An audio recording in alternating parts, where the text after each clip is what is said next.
In the rolling hills of the North Shore of Long Island, there's a 350-year-old inn that's a summer home to one of America's top interior designers, Jeffrey Bilhuber. Jeffrey Bilhuber's clients include Anna Wintour, Iman, Mariska Hargitay, and the late David Bowie. All right, I think we're on. But in this story, he took on the challenge of renovating a historic house on Long Island for himself and his son, Christoph. It is one of the oldest inhabited houses in this country. There are older, but none have been occupied since their creation. It was built in 1668, expanded considerably every 50, 75 years. Another section was added onto the house. This color has an appalling name called chic lime. It's something that I honestly, it leaves me so apoplectic when I even say it. I'm embarrassed. But there's a great history to that color too. This is a color that Mario Voutsa told me about 20 years ago when it was one of his sort of hallmark colors. It's the bright yellow-based chartreuse. I can tell you that I've never met a canopy bed I didn't like. The proportions of this room required it. It wasn't an option. I couldn't have crafted that room without the canopy bed because it gives you a sense of scale and proportion and a certain sense of dignity. The third floor of this house is the last vestige of the Stagecoach Tavern.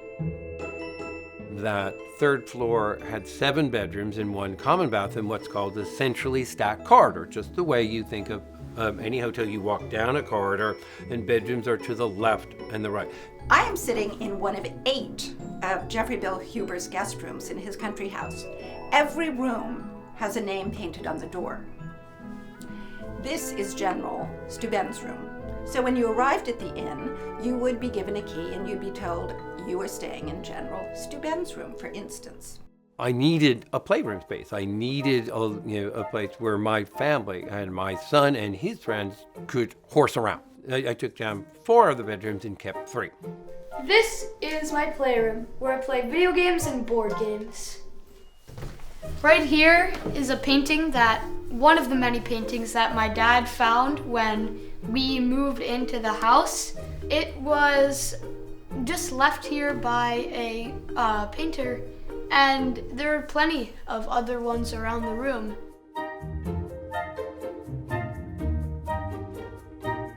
The oldest section of the house, which was built in 1668, was originally a 2-room structure. That is now the current dining room, which was reclad in the 20th century in colonial revival style. This house is a testimonial to the colonial revival movement, which is a sampling of all historic American architectural styles that preceded it. The kitchen of this house used to be the museum. It has a long documented history. It was a separate building before I bought this house, which was a smokehouse.